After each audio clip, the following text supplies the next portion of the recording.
Hello and welcome to the first episode of our new series, State of Decay 2, This or That. The series where we compare two very similar things in State of Decay 2, have a look at their features, bonuses and general usefulness, and then make a final decision on which one is better. We're starting the series off strong today with two base facilities that many would think you could not live without, the workshop and the infirmary. But which one is better? Well, after some very in-depth analysis and comparisons of the two, I think there is one very clear winner, but we'll get into that. There's a lot we should discuss first, so without any delay, let's get right into it. First of all, we have to think about everything these two buildings can do, and they can both do a lot of things. But let's start off with everything the workshop can do. It can make 9 different types of explosives and incendiaries. These are soda can bombs, pipe bombs, molotovs, fuel bombs, thermite grenades, box mines, whistling box mines, remote box mines, and C4. It can make 2 different distraction items, firecrackers and fireworks. It can make the ammo resource. It can make both types of toolkits, the standard and the advanced toolkit. It can make some suppressors, chokes and brakes. These are specifically improvised suppressor, handmade brake and handmade choke. It can make 2 different types of crossbows, the homemade crossbow and the scoped crossbow, as well as both different types of crossbow bolts, the light bolts and the standard bolts. It can repair and salvage all your melee and ranged weapons. It can make parts by breaking down any weapon remains you find when playing. And it can also make 7 different types of facility mods. These are shelving units, pallet storage, secure ammo cases, fuel barrels, mini fridges, signal antennas and solar panels. And speaking of facility mods, the workshop, like many other facilities in the game, is able to have a facility mod attached to it. This could be anything general, like attaching shelving for more storage, or you could attach workshop specific mods, things like ammo presses, to give the facility even more purpose. With all the available workshop specific facility mods available to us, we can make 10 different types of ammo, which is every ammo in the game except for Cleo ammo and bloater gas grenade rounds. We can make cheaper crossbow bolts and incendiaries, and we can get a better conversion rate for salvaging weapons, guns and other stuff into parts, as well as now being able to convert scrap material resource for parts too. Now what does this facility cost? Well, it depends what difficulty you play on, but if you play on lethal, a level 3 workshop will cost you 48 materials and 15 scraps of circuitry, as well as having to build it on a small slot. Of course, the lower difficulties will be cheaper, and this is the most expensive the facility will ever be. The great thing about this facility though is that it has no daily cost of anything, unless you added a salvage furnace, which takes 1 fuel a day. But apart from that very specific scenario, you're not having to worry about any daily cost of the facility, and in fact you even gain 1 materials per day. Now let's talk about what the infirmary can do. It can produce 3 different types of painkillers, weak, standard and strong, as well as bandages.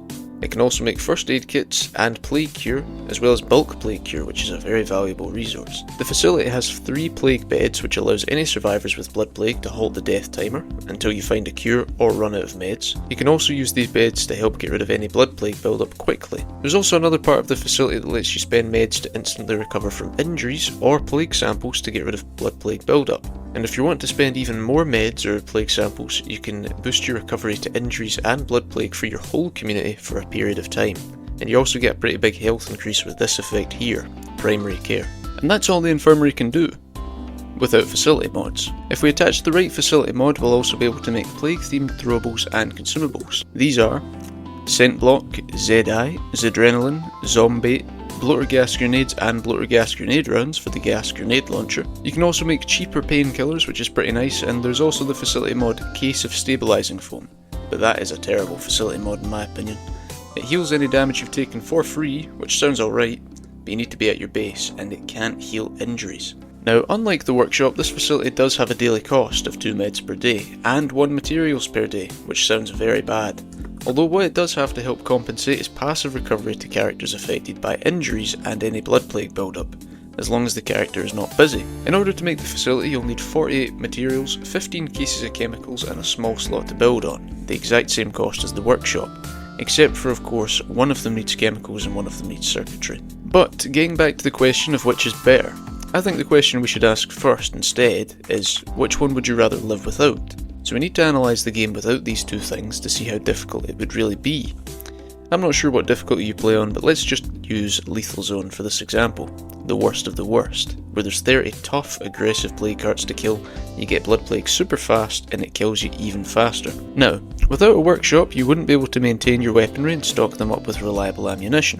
You wouldn't be able to make bombs or flammable weapons of any type, and parts would be almost useless.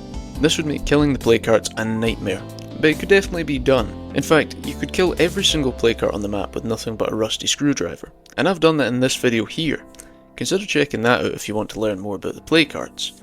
Anyway, the point is, having no workshop would be a massive inconvenience, and it would make beating the game very hard, but definitely not impossible. But what about the same scenario without an infirmary?